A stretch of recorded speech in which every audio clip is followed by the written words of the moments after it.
Bienvenidos una semana más al podcast del director. Europa está en crisis. Está siendo asediada por Moscú, por Washington, por personajes como Elon Musk, que han pedido el desmantelamiento de la Unión Europea. Y creo que es un momento buenísimo para traer a un experto en Europa, para que nos hable de todo ello.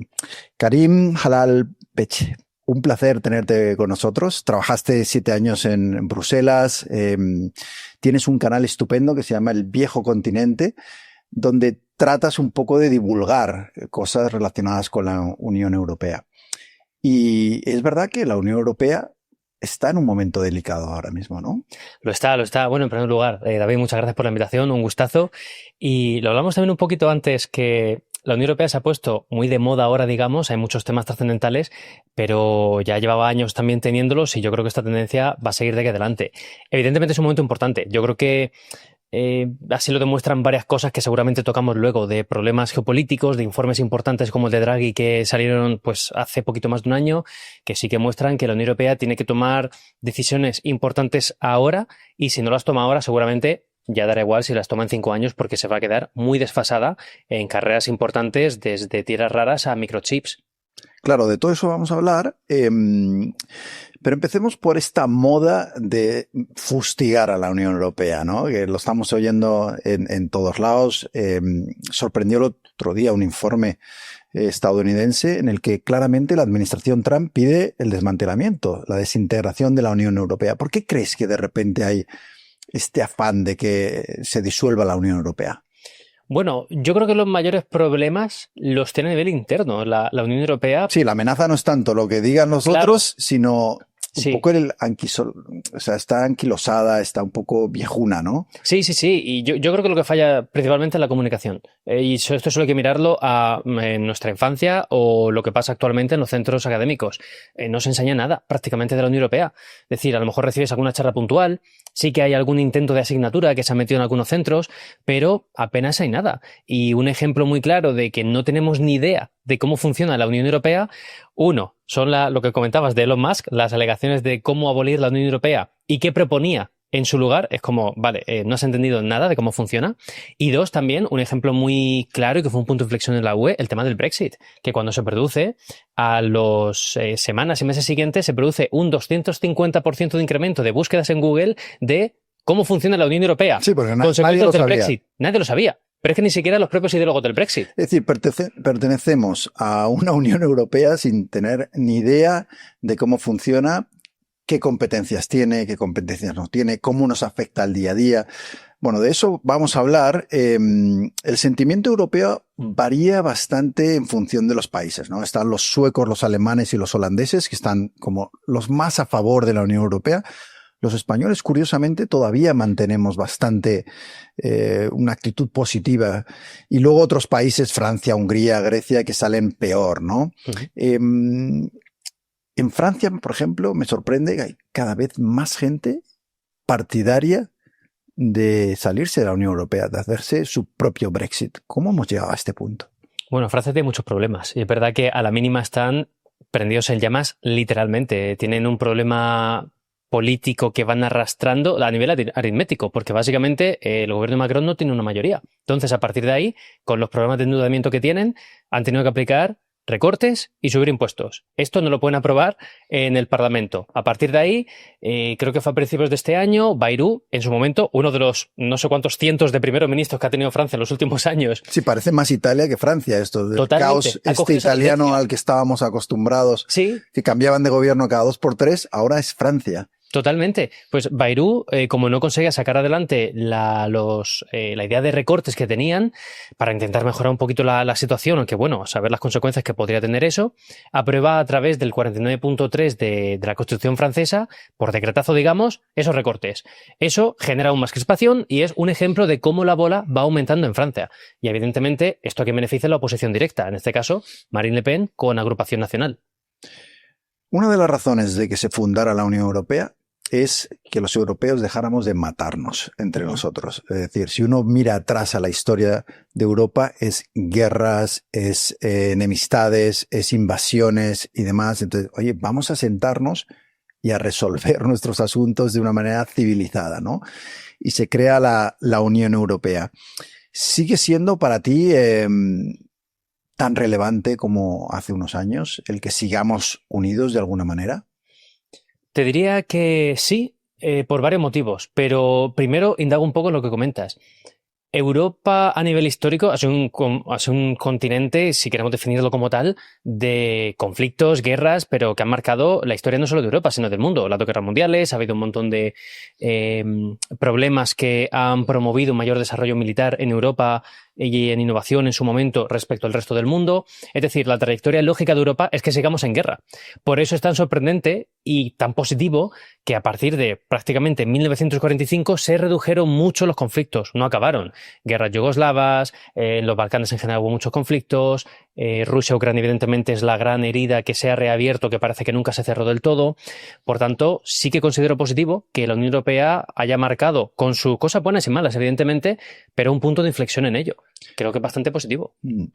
Sí, hablamos de conflictos y de Ucrania y bueno, hay noticias a veces que pasan desapercibidas, pero que a mí me parece que son importantes, ¿no?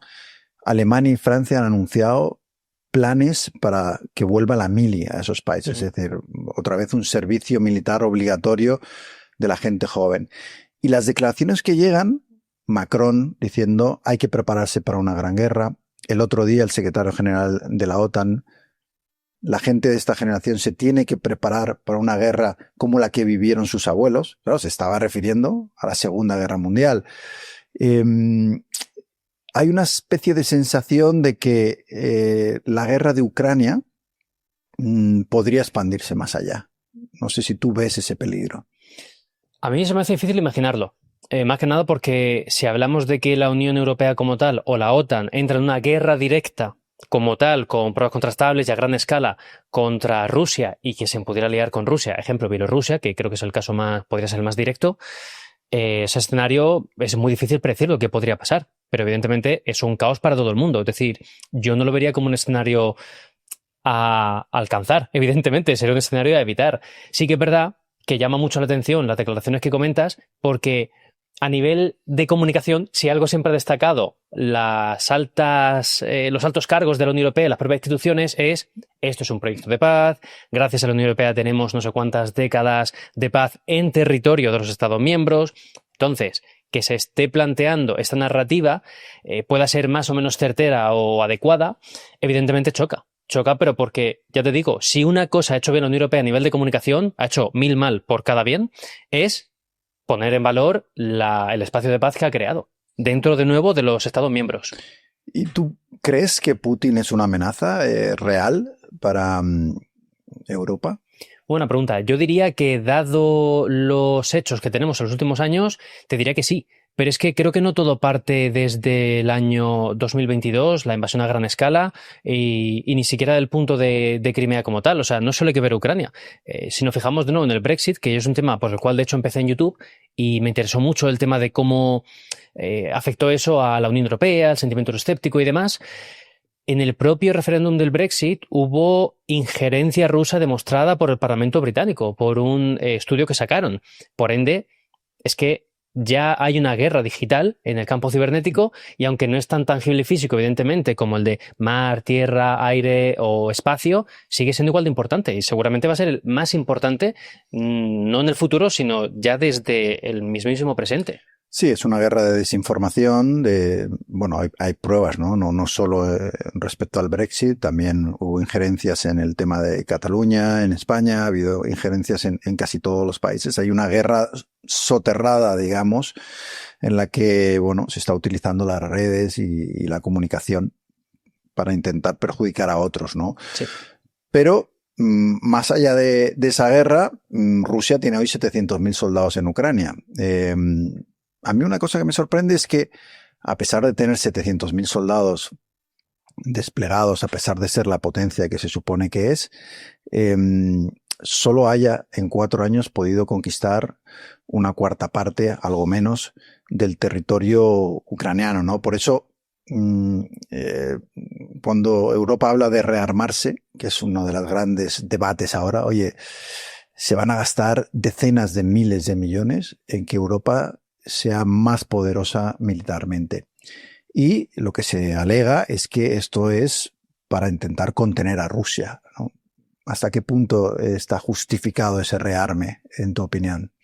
Es un argumento muy bueno el que dices, porque de hecho lo que se suele argumentar en contra de ese plan de rearme es, si no han conseguido en estos años Rusia hacerse con Ucrania, ¿por qué motivo vamos a invertir tanto? Es decir, no es un poco como descabellado, estamos viniendo muy arriba. ¿Cómo van a conquistar Europa, ¿no? Si no pueden con Ucrania. Exacto.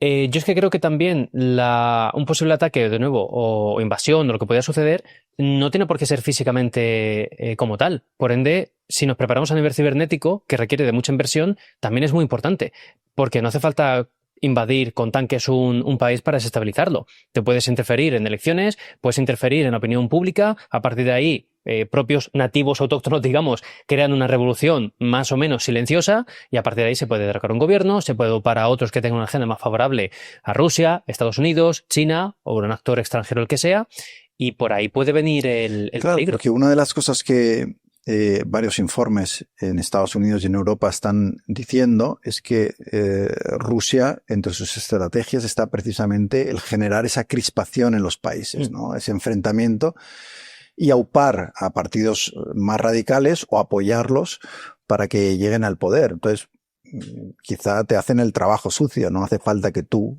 tengas que hacer nada ni enviar esos tanques, ¿no? Y aún así el rearme va adelante. De hecho, las empresas armamentísticas de todo el mundo están subiendo en bolsa precisamente por esa expectativa, ¿no? De una inversión brutal de dinero para desarrollar armas. Uno de los grandes aliados de Europa, históricos, ha sido siempre Estados Unidos. Y sin embargo ahora empieza a haber dudas. Con Trump en el poder, da a veces la sensación de que Trump es más favorable a Putin que a la Unión Europea.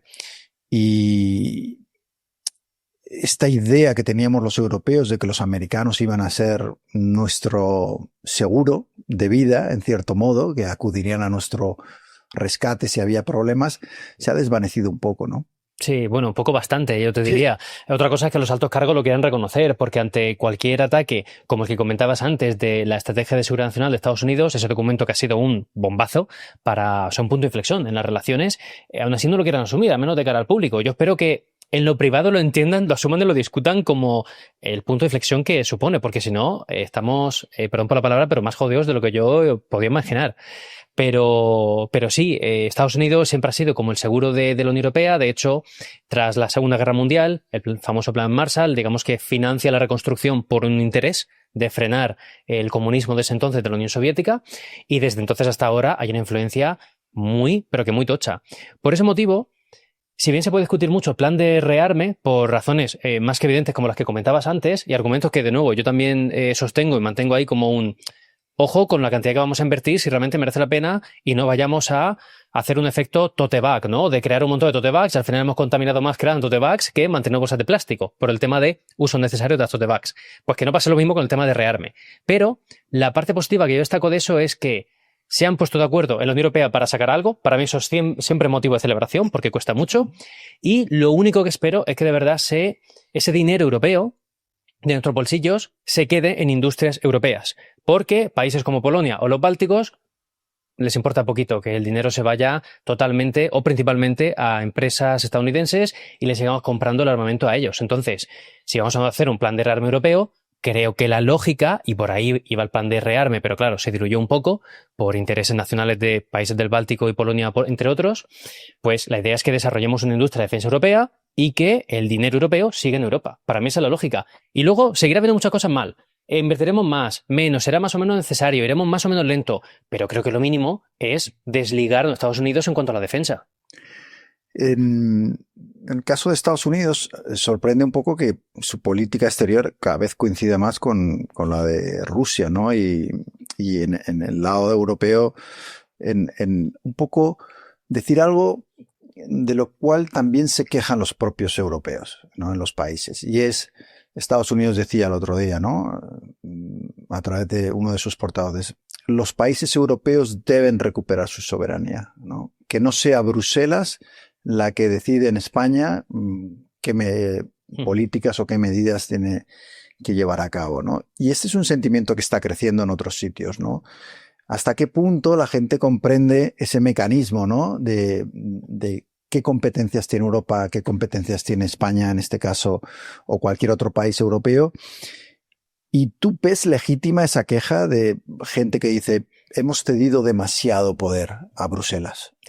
Te responderé con otra pregunta. ¿Qué porcentaje de la gente que nos va a ver crees que sabría que la Comisión Europea tiene 3 tipos de competencias? Las exclusivas, las compartidas y las de apoyo. Nadie.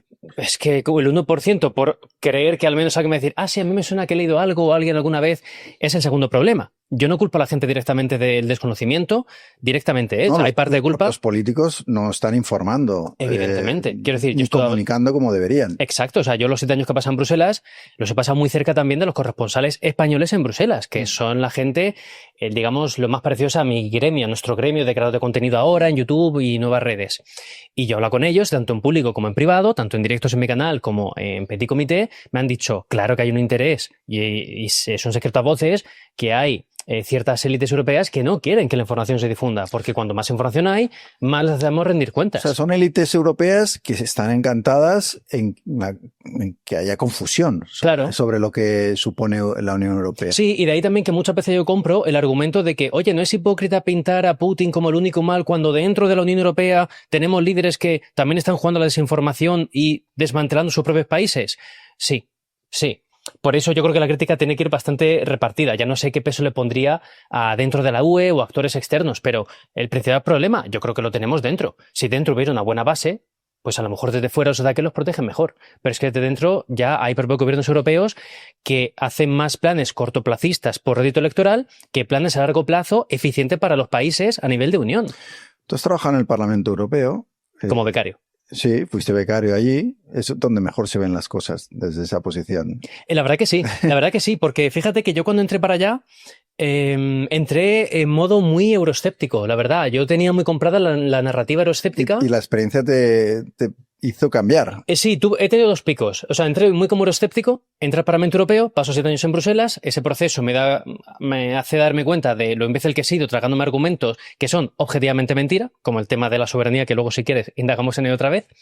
Y luego tengo otro pico de bajón, decir, uy, no, es que toda la narrativa y todo el hype que me han metido aquí.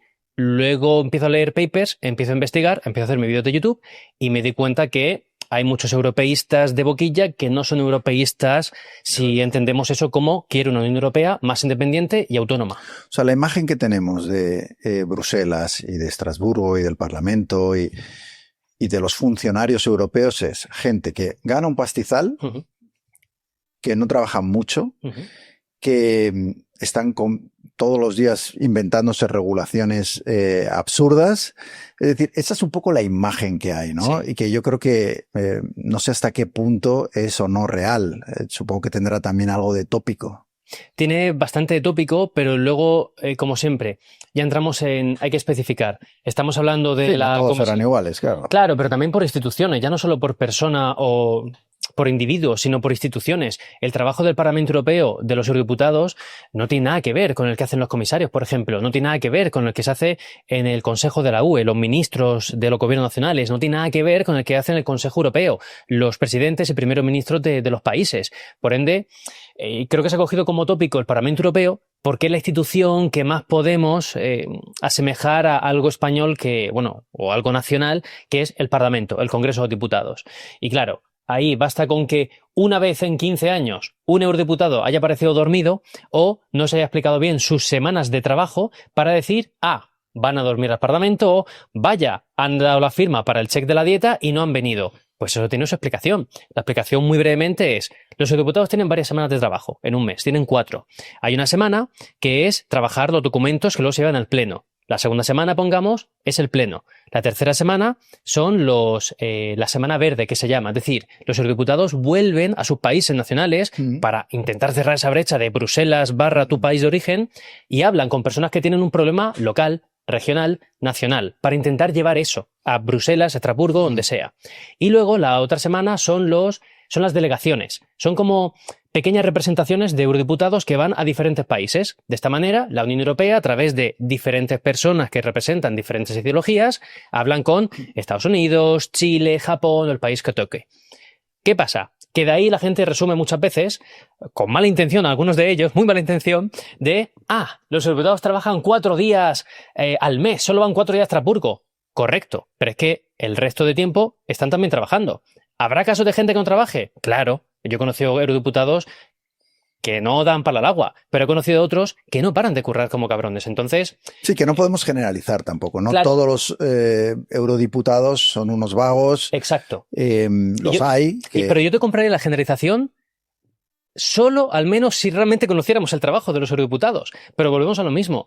No se conoce. Por lo general, en Internet, pero también en el día a día, en la calle, se busca más reforzar tu propia narrativa sobre tópicos más que ponerla en jaque y realmente aprender cómo funciona. Pero no parece un parlamento muy efectivo en cuanto a que las decisiones que se toman o los debates que se tienen en ese Parlamento Europeo se trasladen realmente a cosas y mejoras que la gente pueda vivir. A lo mejor también en esto yo estoy cayendo en un tópico, pero... No, es verdad que aquí hay un problema de base, y es que el Parlamento Europeo, a diferencia de un Parlamento nacional, no tiene poder de iniciativa legislativa. Creo que en casos muy específicos tiene algún poder para decir, oye, como Parlamento Europeo proponemos directamente esta propuesta, valga la redundancia, de ley. Vale, pero por lo general es la Comisión Europea. Lanza un borrador, el Parlamento Europeo la debate, el Consejo de la UE, o sea, los ministros, los gobiernos de la UE lo debaten, se ponen de acuerdo, vuelve a la Comisión, ¡boom!, se ejecuta y se lanza a los países. Ahora, Ese es cómo funciona. La pregunta es si mañana desaparece el Parlamento Europeo, ¿sería una gran pérdida? Hombre, lo sería a nivel democrático, que se comenta mucho, perdemos la única institución que es elegida directamente por la ciudadanía. Entonces sí que perdemos. También el problema aquí, yo lo achaco mucho a los medios tradicionales y de ahí se ha extendido a las redes. Y es que y esto funciona de la siguiente manera. Y de nuevo, esto lo aprendí por haber hablado allí con los corresponsales españoles en Bruselas. Y es, tú imagínate que yo quiero tirarle beef, que yo quiero tirarle, perdón por la palabra, mierda a mi gobierno aquí en España. Vale, sea el que sea, ¿eh? O sea, esto ha pasado siempre, por desgracia seguirá pasando. Vale, entonces yo digo, ¿puedo traer un tema al Parlamento Europeo para que tú, periodista, saques un titular de Bruselas debate, yo qué sé, prohibir la tauromaquia en España?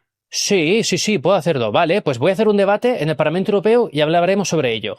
Ok, ¿quién acude al debate? Normalmente 10, 15 eurodiputados de mi país, en este caso de España.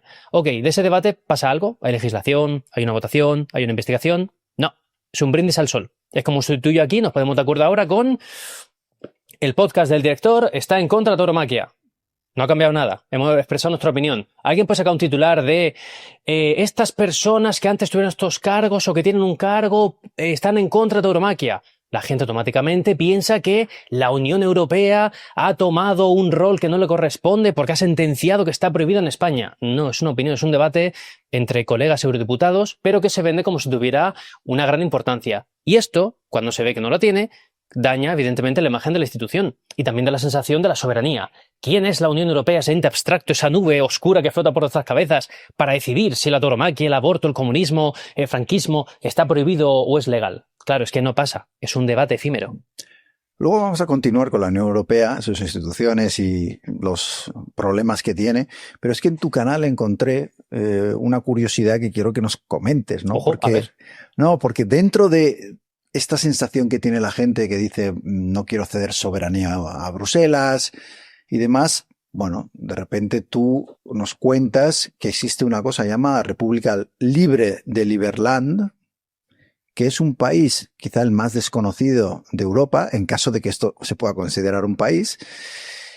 Y me gustaría que nos contaras qué es, porque tengo la sensación de que el sueño libertario de aquellos que no creen en este tipo de digamos, estructuras de gobierno tradicionales. Sí, es una historia muy curiosa. Esa, si no recuerdo mal, creo que está en mi canal secundario, porque tengo el principal del Viejo Continente y el secundario del diario del Viejo Continente, y ahí sí que me centro más, pues eso, en historias más curiosas, que se alejen un poquito más de la política pura y dura, porque, y ahora me meto, pero muchas veces cuando se habla de Europa como concepto, ya lo asociamos automáticamente a política, Unión Europea, gris, burócratas y demás. Ok, pero Europa también es la cultura, es la gastronomía, es las costumbres que tenemos, las fiestas y demás, no todo es política. Y por eso intento hablar de esos temas. El de Liberland es muy interesante porque es un territorio que se crea por un vacío legal en el siglo XXI, creo que fue en 2013-2015 que se funda, por un libertario que era político checo, si no me falla la memoria. Entonces él lo que quería era fundar un nuevo país que está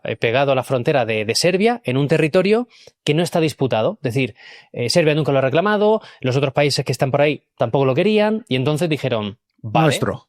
Claro. Nos lo quedamos. Lo reclamamos. ¿Qué pasa? Bueno, pues la clásica de tú eres un Estado si el resto te reconoce como un Estado. Nadie le reconoce como un Estado y de momento ese territorio está evolucionando más hacia una, digamos, un territorio digital para criptobros que realmente para algo como full democracia, transparencia y demás. Pero bueno, supongo que intentan sobrevivir como pueden con ese proyecto, pero está bastante parado. Ellos hacen su esfuerzo, y hacen viajes e intentan... Sí, porque hay una especie de ciudadanía digital, ¿no? O sea, tú te puedes hacer ciudadano sin estar a lo mejor físicamente ahí. Eso es. Y no sé qué hay que hacer para, a lo mejor es una opción para mí, para hacerte ciudadano. Por internet se puede hacer, pero yo no sé la movida que vas a tener a nivel burocrático con eso, ¿eh? O sea, puede ser un follón, porque... Es curioso porque los fundadores dicen que aceptan a todos menos comunistas y nazis, sí, en su país, ¿no? Sí, que eso es bueno, porque yo no sé cómo identificas, es decir, pasas un test, hay un carnet de...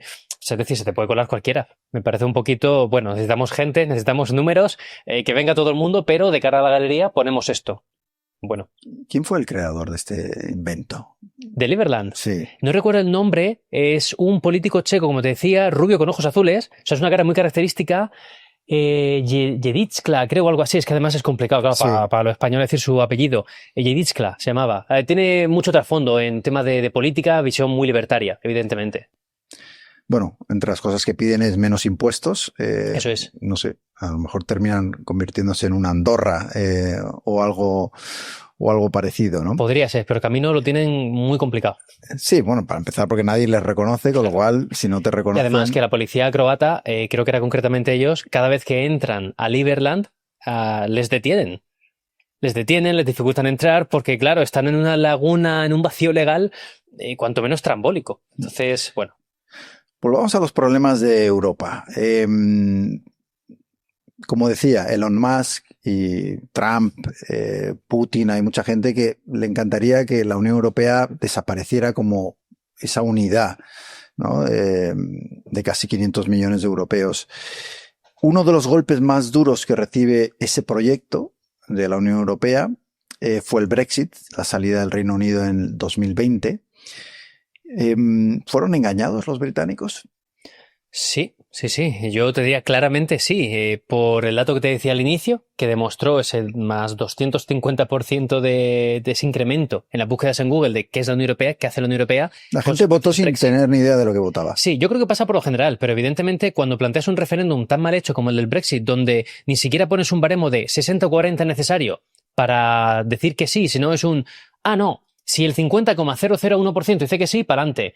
Bueno, que los defensores de la democracia a ultranza vengan y me sostengan eso, pero es que no hay por dónde cogerlo. Una decisión tan importante, creo que debería haber tenido un debate muy serio y estructurado, y no se hizo. Yo recuerdo a Nigel Farage en la mañana siguiente del referéndum que le dijeron, oye, ha salido, ¿qué vais a hacer ahora? ¿Cuáles son los siguientes pasos? Dijo, pues no tenía mucha idea, pero es que ni él ni nadie. O sea, no se trata de ser listo o tonto, es que no había pasado en la historia. Era un camino inexplorado y por ende cualquiera que afirmara en ese momento, y esto es lo que más rabia me da, que no, cuando tengamos el Brexit pasará esto y lo otro. Es que no lo sabes, no lo sabemos, ni siquiera sabían los propios funcionarios de la UE cómo había que regular ese proceso. ¿Qué paso había que seguir? Más allá de mandar la carta y decir, sí, mandamos la carta, artículo tal de los tratados de la UE, nos vamos. Ok, ¿y ahora qué?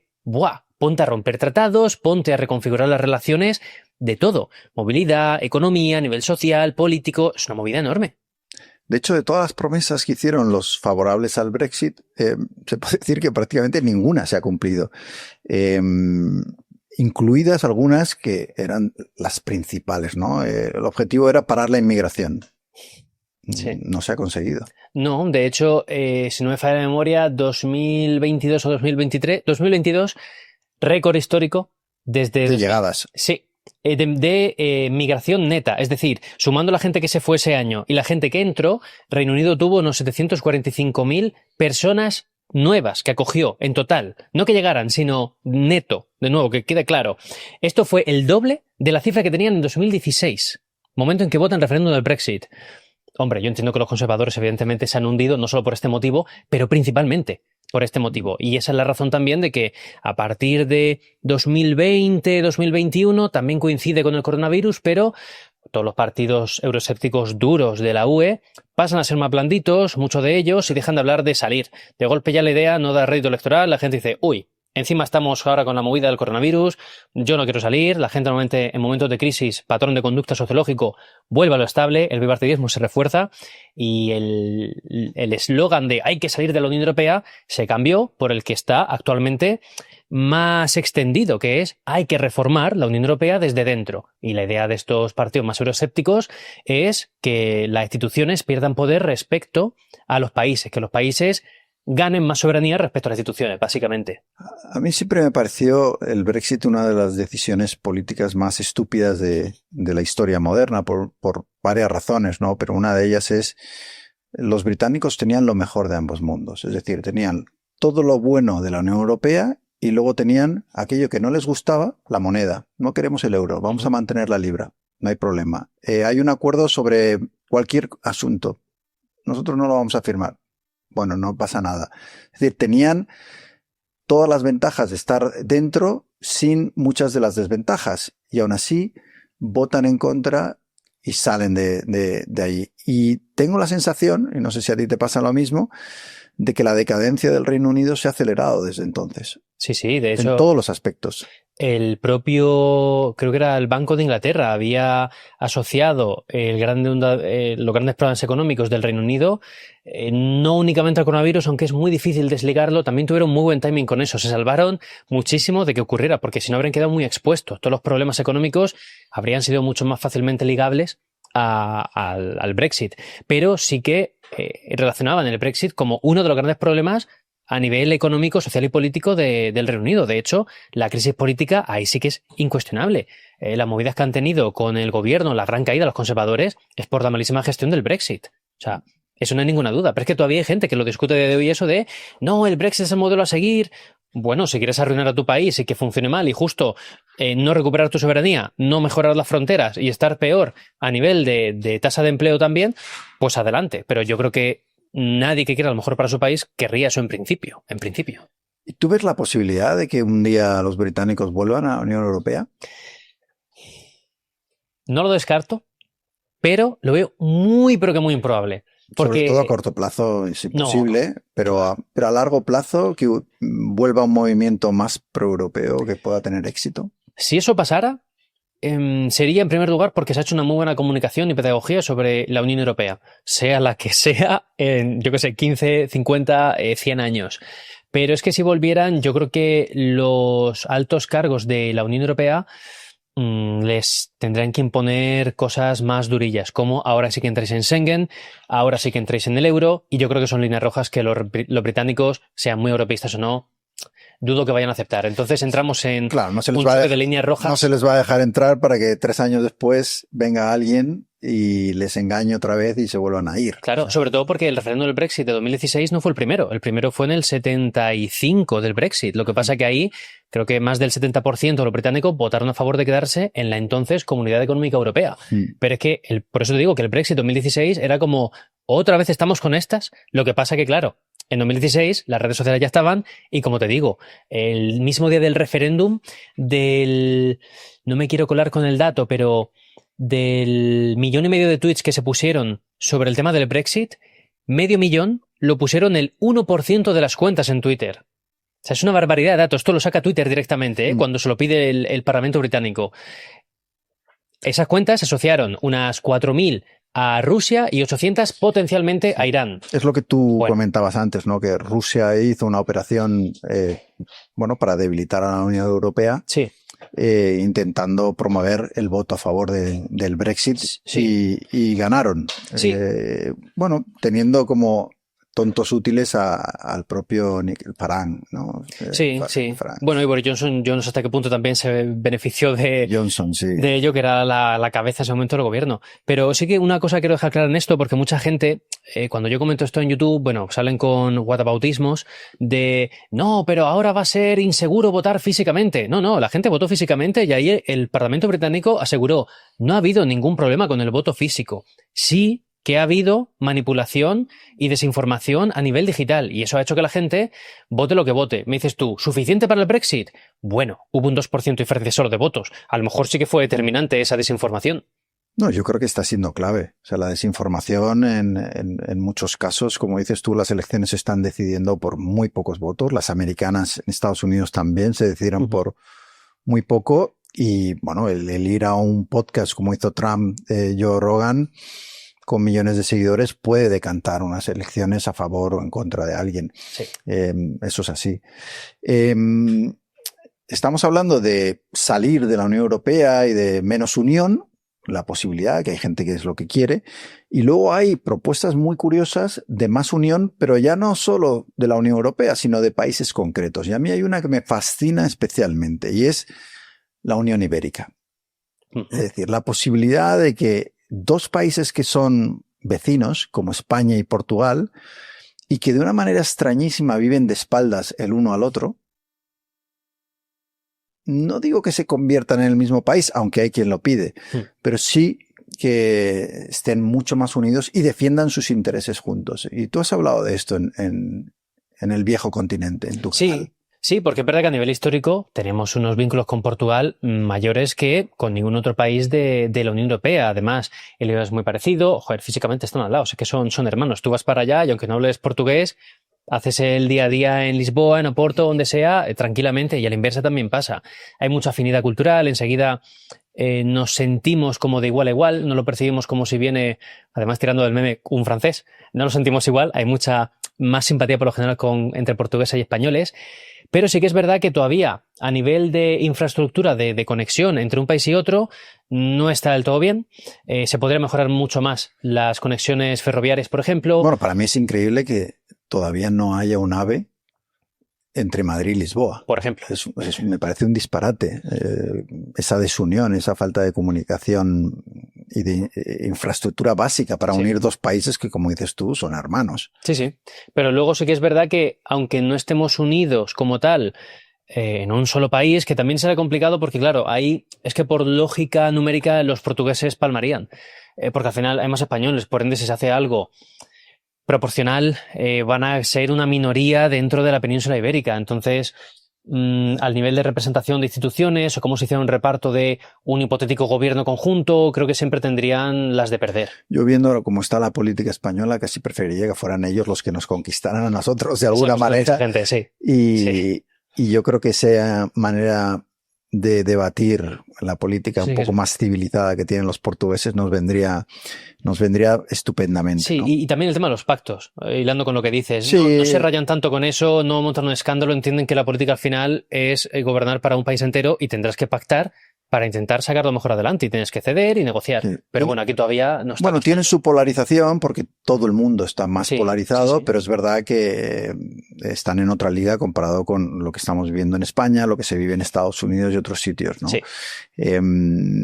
Y los intereses, como dices, son parecidos. Tendría sentido que se defendieran unidos. Hay, de hecho, una sociedad iberista también que está promoviendo esa unión. Saramago, tú lo citas, ¿no? Sí. El gran escritor Saramago, que recomiendo muchísimo sus libros, fue uno de los que promovían una mayor unión entre los dos países, y eso le costó algunos disgustos entre algunos portugueses que no estaban, por supuesto, a favor. Sí, es que al final estás luchando contra una idea muy nacionalista de Portugal para los portugueses, España para los españoles. Estás hablando de golpe de cambiar ese concepto, y lo que decías tú, o sea, también ahora mismo estamos en un pico de nacionalismos y de crisis de identidad, que tocar este tema se queda muy, muy fuera del debate. Lo positivo sí que te destacaría es que, aunque no tengas una Unión Ibérica como tal, en ningún sentido, pero ni 100% ni en un 1%, sí que Portugal y España defienden intereses conjuntos dentro de la Unión Europea. Y un ejemplo que venía leyéndolo en el tren para ver qué está pasando con eso, que parece que se va a cerrar o no, el tema de Mercosur. Ahí tanto España como Portugal tienen intereses compartidos y los dos están a tope con que el acuerdo de Mercosur, entre Mercosur y la Unión Europea, me refiero, se cierre. Entonces, a lo mejor estamos unos días de que suceda y por fin, después de pues prácticamente más de 20 años, se cierra ese acuerdo o no. Entonces, aunque no tengamos ese iberismo, sí que vamos un poquito de la mano dentro de la UE. Sí, no tanto el competir en todo, sino el, oye, ver en qué campos podemos unir fuerzas y tener más peso en la Unión Europea frente a Alemania, frente a Francia y demás, ¿no? De hecho, te diría, tanto vamos de la mano que cuando hubo el apagón, le jodemos bastante a los portugueses, que también hubo una parte que pilló. O sea que, bueno, algo de verismo hay. Sí, eso no va muy en favor de que quieran unirse a nosotros. Ya, la verdad que es mala. El ver que el vecino al lado no puede ni mantener la luz encendida. Sí, te tira el cable. Pero, de hecho, fuimos parte del mismo reino durante 60 años. Es decir, hay una historia en la que fuimos el mismo país.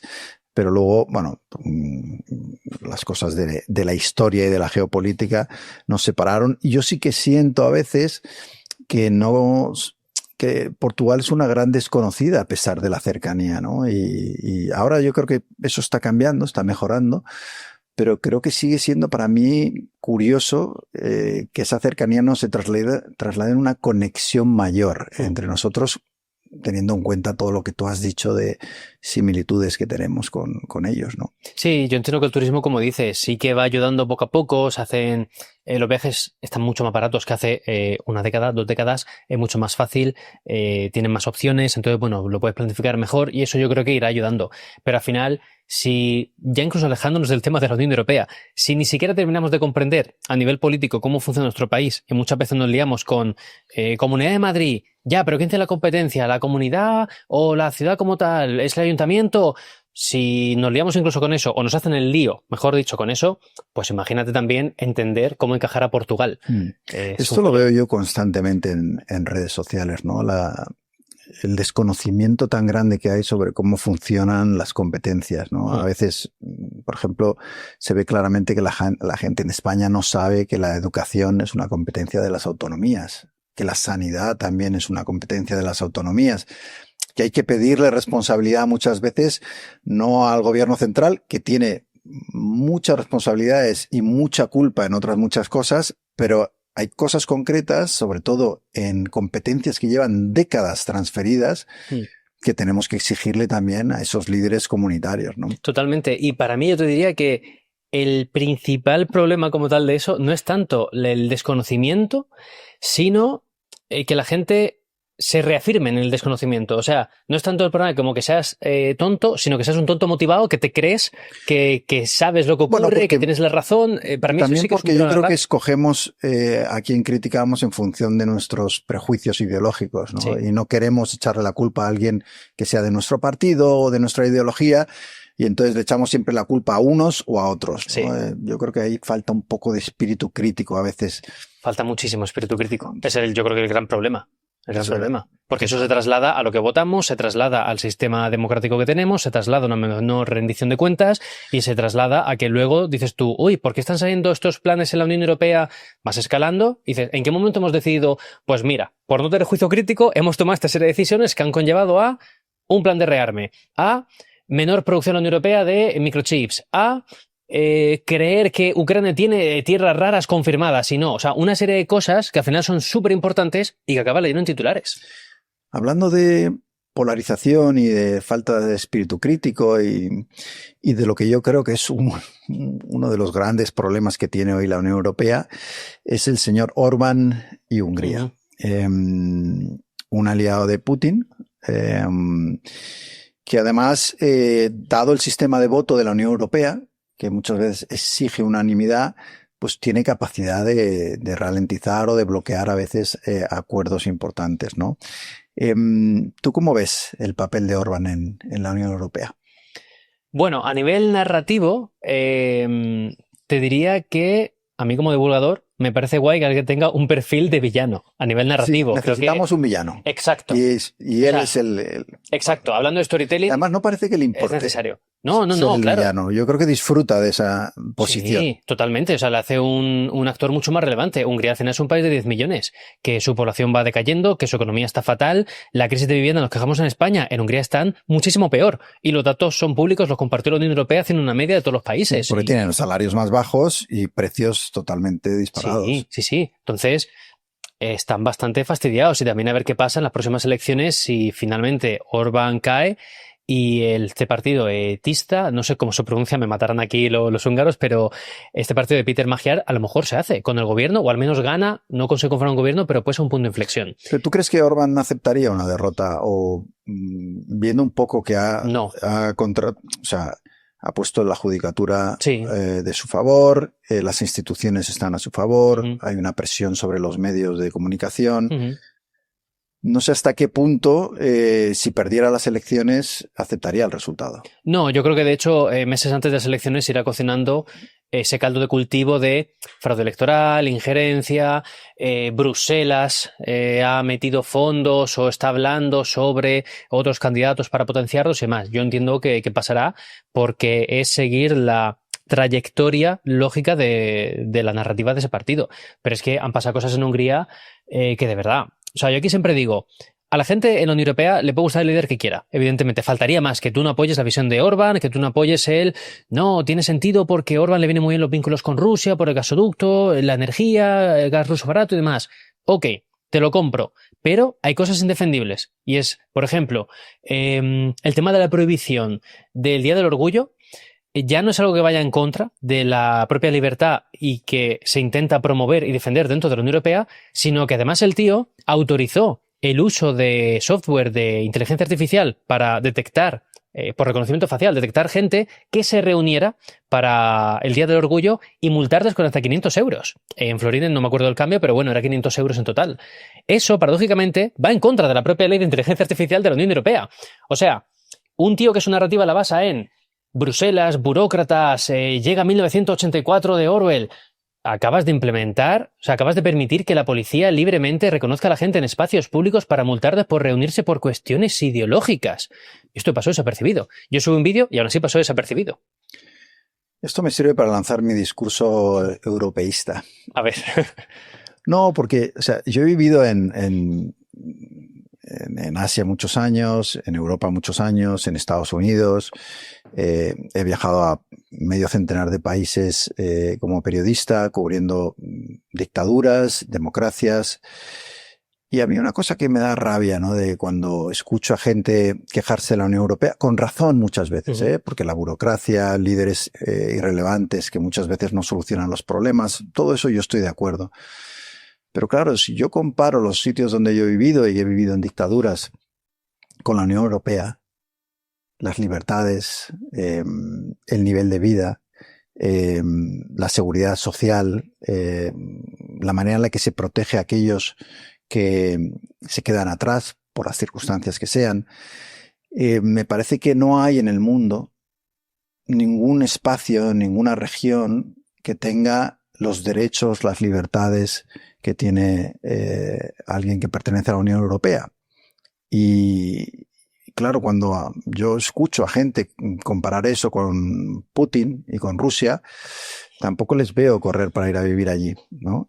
Un sitio donde los periodistas críticos se caen de los balcones, donde cualquier político que se enfrente a Putin acaba bajo tierra, donde la corrupción es endémica. No digo que no la haya también en Europa, la hay.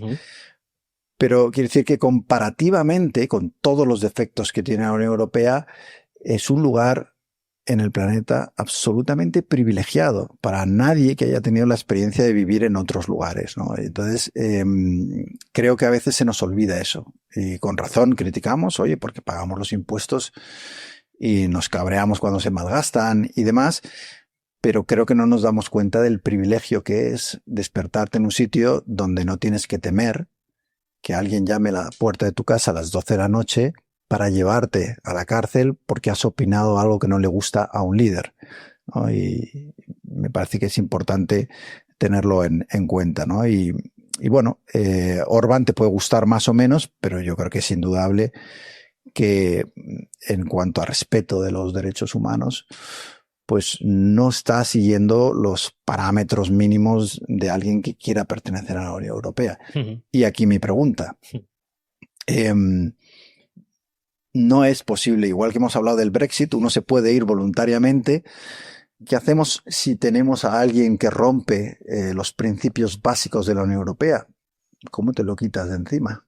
Te lo comes. Es que no hay forma legal para echar a un país en la Unión Europea. Por ende, esto es lo que siempre se dice. Si hay alguien que está muy molesto con la Unión Europea, que lleve a cabo un proceso, vote un referéndum y se salgan. El problema, claro, es que Hungría pierde mucho más saliéndose de la Unión Europea que quedándose dentro. De hecho, el propio Orbán, cito titular tal cual, textual, Hungría no debe salir de la Unión Europea, debe reformarla desde dentro. Vuelvo a lo mismo. Y aún así, en este tipo de vídeos o de conversaciones que he tenido con personas, después de acabar todo el comentario de Orbán, de yo contar lo que Orbán ha dicho, dicen: pero Hungría debería salir de la Unión Europea. Como, no puede ser más papista que el Papa. O sea, el propio Orbán no quiere salir de la Unión Europea porque le benefician los fondos europeos, evidentemente. Bueno, fíjate en España, ¿no? O sea, España es quizá de los países que más se ha beneficiado de su ingreso en la Unión Europea.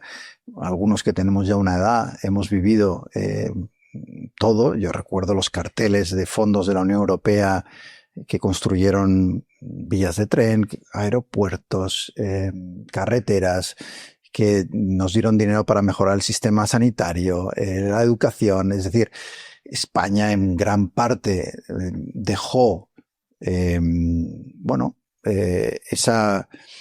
retraso que tenía con respecto a Europa a la ayuda de los fondos europeos, ¿no? Y yo creo que Hungría pues es otro caso, ¿no? De que se ha beneficiado y que se puede seguir beneficiando en los próximos años, pero a cambio habría que exigir el estar en acorde con los principios de la Unión Europea. Sí, parece a mí. Obvio que como mínimo otro de los problemas de la Unión Europea, que cuando se hizo el marco legal se puso que muy escuetamente, sí, al final del todo, un país puede solicitar irse de la Unión Europea, ya está. Pero ¿cómo hay que hacerlo? No lo especificamos. ¿Por qué? Porque nunca nadie lo va a utilizar eso. Pasó el Brexit, como te comentaba, y hubo que hacer camino de golpe sobre la marcha.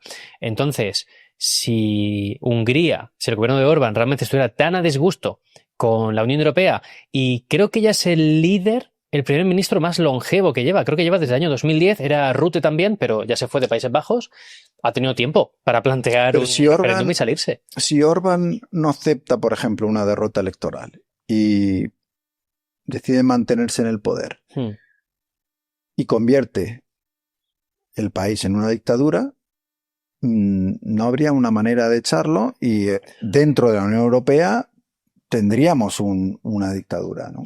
Sí, a ver, yo creo que al final se encuentra la forma legal. Es decir, la Unión Europea también, igual que es experta en regular, y es su mayor skill, su mayor habilidad, también cuando quiere sabe retorcer las leyes en el sentido que le apetece. Si o sea, que muchos países se ponen en un caso extremo se haría algo. Vamos. Claro, o sea, mira, te pongo un caso reciente que ha pasado al menos en 2 o 3 ocasiones, y es con el propio Orbán.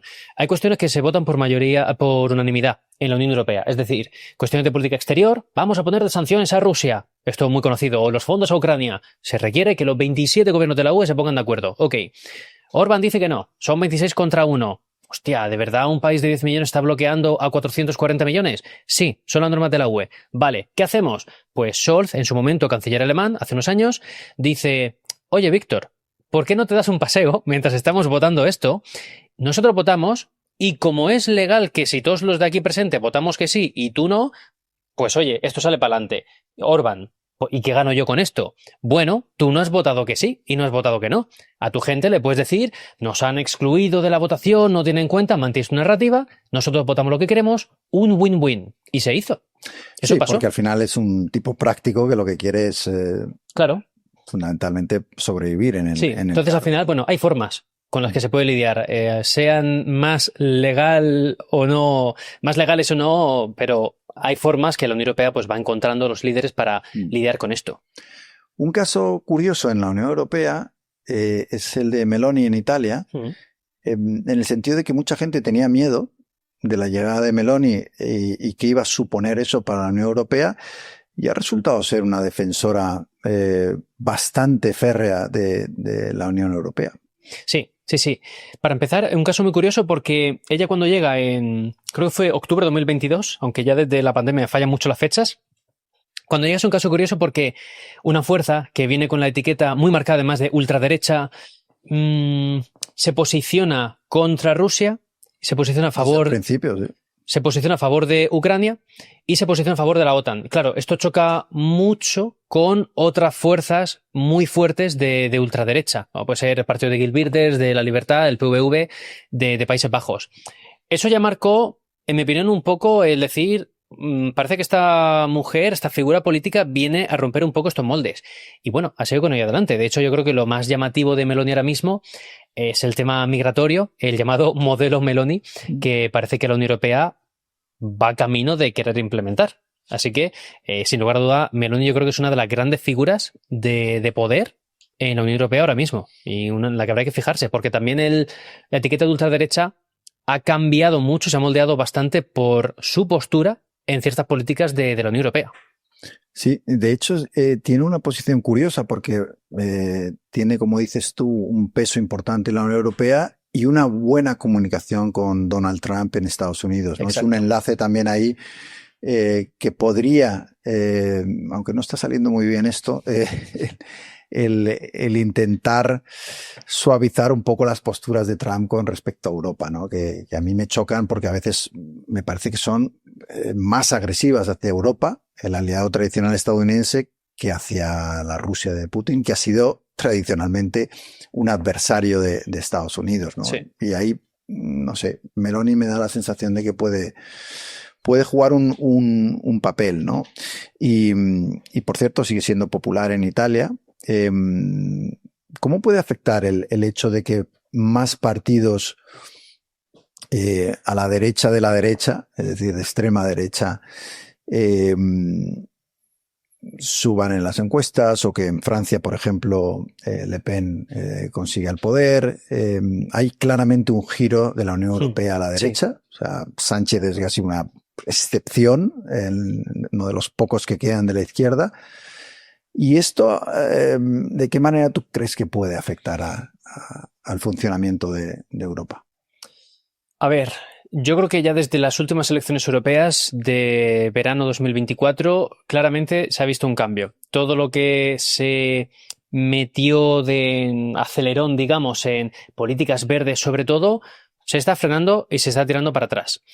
Muchas regulaciones en campo de innovación, protección de datos, que se metió mucha caña, se están tirando para atrás. También porque se ha visto, a través del informe Draghi, que es que algunas no han funcionado. O sea, sí, los hechos están ahí.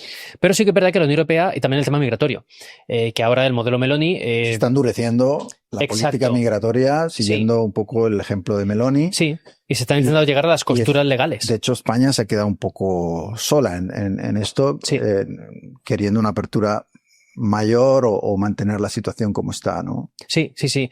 Entonces, el tema migratorio, como te decía también, porque lo que se pretende ahora es intentar explorar la posibilidad de hacer centros de acogida, asilo, detención, retención, como se quiera llamar, en países terceros, es decir, países de fuera de la Unión Europea. Y el caso de Meloni lo que intenta es con Albania directamente. Lo que pasa que luego la propia justicia italiana lo tiró para atrás, puesto que, claro, para allá quieren enviar a migrantes de origen de países que fueran considerados seguros. Ejemplo, Egipto y Bangladesh, que son los casos concretos.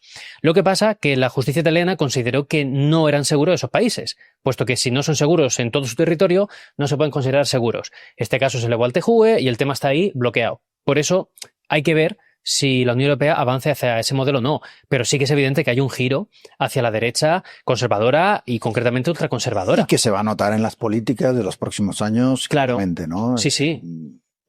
De hecho, el otro día los alemanes ya estaban anunciando que esta prohibición de los motores diésel para los coches, bueno, oye, la vamos a retrasar.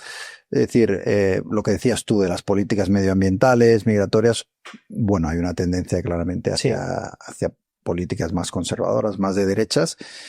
que en los próximos años me imagino que va a transformar a Europa en ese sentido, ¿no? Sí, y también aquí te quería dar un dato que lo estaba buscando porque justo es que lo vi hace poco.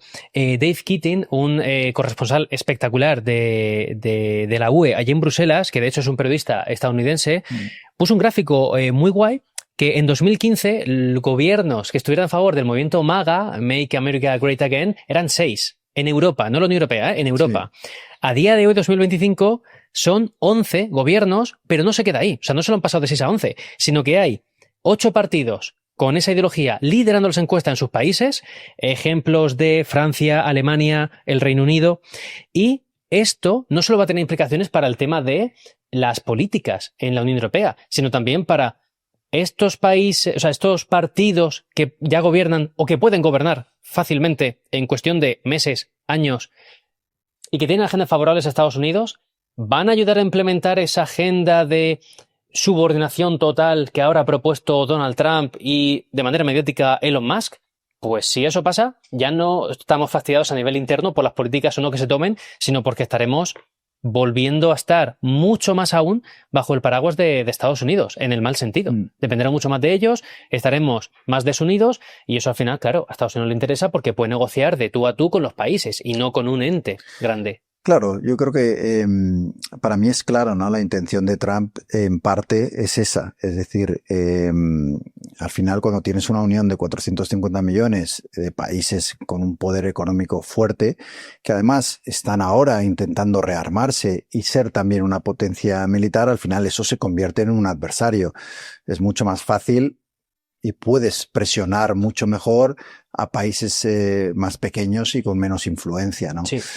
Claro, el riesgo que tú estás aquí relatando es que esos partidos que apoyan el movimiento MAGA, que es un movimiento claramente antieuropeo y que va en contra de la Unión Europea, que puedan minar esa unión desde dentro, ¿no? O sea, lo que decías tú antes de que a lo mejor los enemigos de esto no hay que mirarlos tanto en Putin y otros, sino desde dentro, ¿no? Que es donde realmente puedes destruir las cosas. Sí, yo aquí sí que quiero dejar claro una cosa y es, yo veo como dos tipos de enemigos principalmente, luego se podrían engranar en mucho más, pero dos principales. Uno, los que llevan digamos, décadas en el establishment y que no han sabido comunicar los beneficios de la Unión Europea o han tenido, evidentemente, casos de corrupción con fondos europeos o casos de corrupción a nivel nacional. Debido a la mala gestión de esos partidos más tradicionales, evidentemente, surgen unos más reaccionarios, que son, pues estos, principalmente de la ultraderecha, que es la ideología que más ha crecido de 2015 hasta día de hoy, 2025. Pero el problema luego de estos partidos nuevos es que aunque son fuertemente nacionalistas, toman luego medidas que no benefician a sus países. Te pongo un ejemplo concreto que a mí me llamó mucha atención cómo pasó desapercibido. Vamos a Países Bajos, donde tenemos ASML, la mayor empresa tecnológica no de Países Bajos, sino de la Unión Europea. Esa empresa básicamente fabrica las máquinas que fabrican microchips muy avanzados, hasta el punto de que Intel, TSMC, la mayor productora de Taiwán de microchips del mundo, necesitan esas máquinas. Es decir, para que quede claro, ASML es a lo mejor el único hilo del que podemos tirar en la Unión Europea para seguir en esa carrera de semiconductores y que es tan importante para la geopolítica de ya, no del futuro, de ya mismo. Bien, llega Wilders, líder del Partido de Libertad, el PVV, y dice, si yo gano las elecciones, que ganó, por cierto, voy a endurecer los requisitos en cuestiones migratorias. Es decir, va a ser más difícil venir aquí para trabajar. Bien. Llega SML y le dice, Wilders, has ganado. Sabes que si implantas esto, pierdo automáticamente el 40% de mi plantilla. Tú dirás, bueno, 40%, creo que eran 19.000 personas, 20.000 personas, se reemplazan por gente de Países Bajos, ¿no? Iría en su lógica.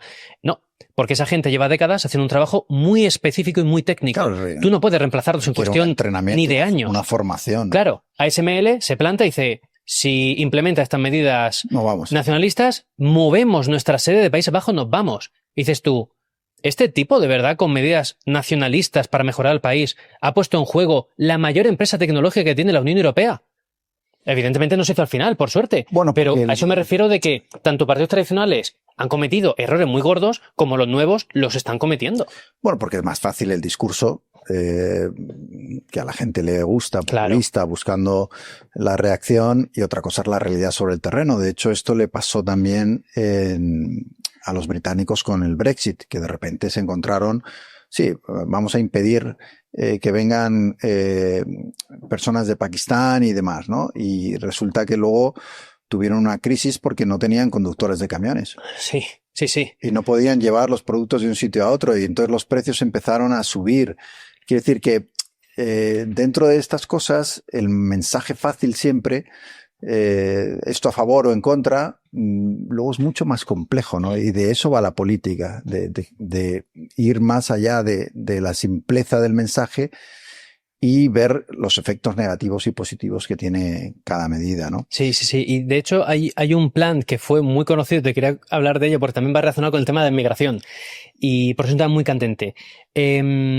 Aparte del modelo Meloni, el modelo Meloni se inspira en varias cosas, ¿no? Pero entre ellos es principalmente la idea de, vale, los inmigrantes que nos lleguen los mandamos a otro país de fuera de la Unión Europea y ahí se gestiona su movida y, oye, si sale que sí, pues entonces vienen, si sale que no, entonces no.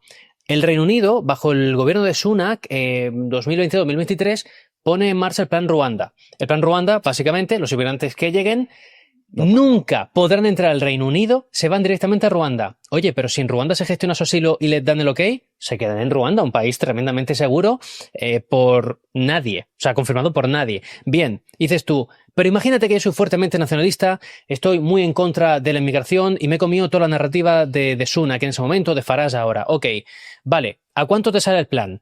Datos de la auditoría del Parlamento británico, que yo lo vi y dije, ¿hasta qué punto está dispuestos los británicos a pagar esto? Cada billete, bueno, para empezar le pagaron 340 millones a Ruanda, que eso dices tú, bueno, a lo mejor lo vemos como una inversión, ¿no? Vale, vamos a seguir en eso.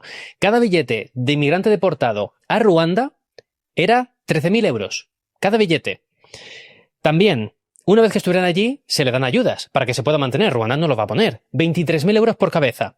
Ya, vamos sumando. Esto quiere decir, para hacer un cálculo rápido, que si enviaran a 300 personas, si hubiera salido el plan adelante, se vio que era ilegal y no funcionó, si hubieran salido adelante, 300 personas, 5 años en Ruanda, 300 solo, sale a 632 millones de euros al año. Es decir, 2,1 millones de euros por cabeza. O sea, está pagando salarios de futbolista por deportar gente. Entonces yo pregunto, la gente realmente, si quiere gestionar el tema de la inmigración, y no hablo de políticos, hablo de los que votamos a partidos, ¿cuánto vamos a pagar por ello? Es decir, somos conscientes de lo que conlleva cada plan, más allá de lo bonito que suene, porque es dinero, es gestión y aparte son cosas ilegales. Pero incluso si la gente se quiere saltar eso, toquemos el bolsillo, que ahí siempre es cuando nos interesa de golpe los temas. Esto me lleva un poco a uno de los grandes debates, ¿no? Y es como cuando la política tradicional falla a los ciudadanos porque no resuelve los problemas, no ordena, no hace que haya un sistema ordenado de migración, no soluciona la vivienda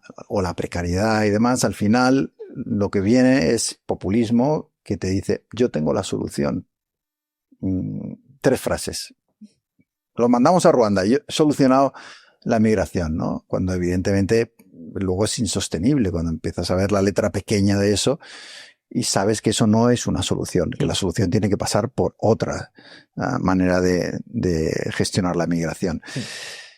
Pero al final triunfan esos mensajes fáciles y populistas y bueno, la Unión Europea en parte, yo estoy de acuerdo contigo, o sea, ¿es culpa de los populistas? Sí, pero también es culpa de esos políticos que degradan la política, que no resuelven los problemas, que son burocráticos y que están totalmente desapegados de la realidad de la gente. Y esto yo creo que deja un hueco libre para que entren partidos políticos que prometen cosas absurdas. Sí, totalmente. Pero es que además, a nivel narrativo, siempre es mucho más fácil vender titulares negativos y utilizar a la Unión Europea como saco de boxeo que no intentar explicar qué es el saco de boxeo, de qué va relleno, cuánto cuesta, en qué casos te sirve. Entonces, yo siempre digo que yo creo que fui tonto cuando abrí mi canal de YouTube, porque si yo lo hubiera abierto como un euroescéptico convencido, fuerte y metiendo siempre beef y salseo sobre la UE, que mira que no hay casos para meterle,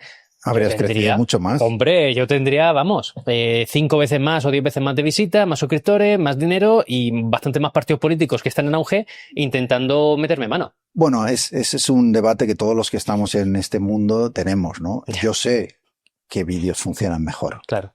Y los podría estar haciendo como salchichas y ganando, como dices tú, más dinero y teniendo más suscriptores y demás.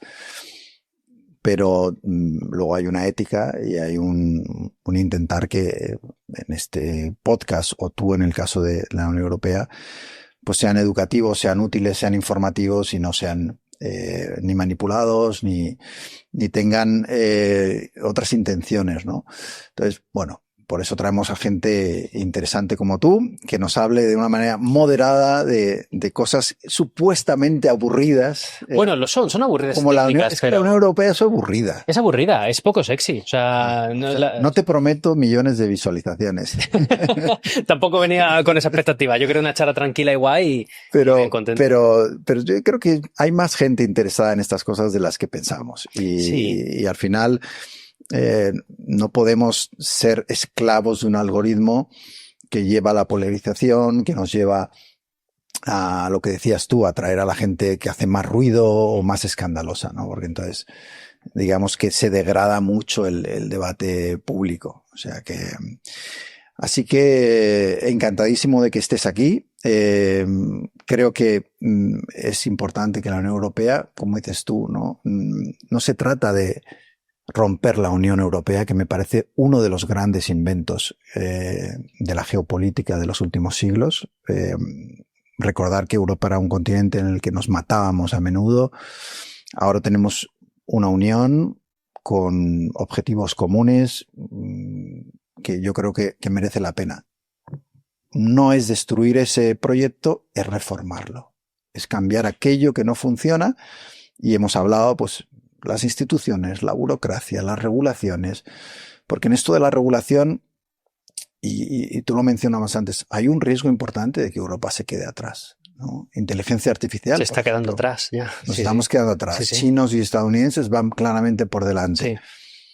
Sí. Y da la sensación de que nuestros burócratas se pasan meses y meses discutiendo para luego terminar muchas veces limitando las posibilidades de los europeos para competir con chinos o con estadounidenses. Uh-huh. Es así. Europa se queda atrás ya te decía antes, el tema de microchips. En la década de los 90 estábamos produciendo en la Unión Europea el 44%, a día de hoy el 8%. Los planes para la UE de aquí a 2030 llegar al 20%. ¿Vamos a llegar? No, spoiler, no vamos a llegar, da igual lo que corran.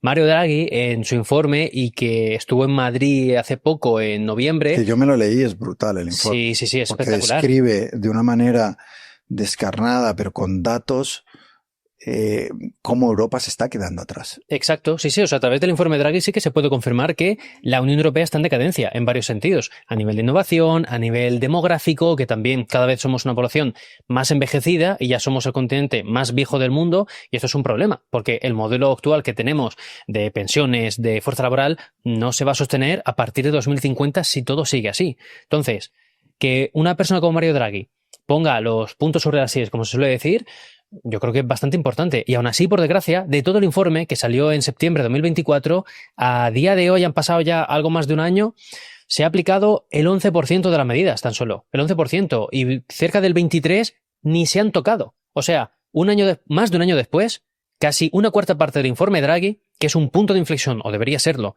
en la Unión Europea para saber cómo romper esa decadencia, esa trayectoria decadente, no se ha hecho nada. No se ha hecho nada. Yo entiendo que la Unión Europea sea lenta, pero hay que empezar a acelerar, porque cuando hay interesado y hay unanimidad, sí que se mueve muy rápido.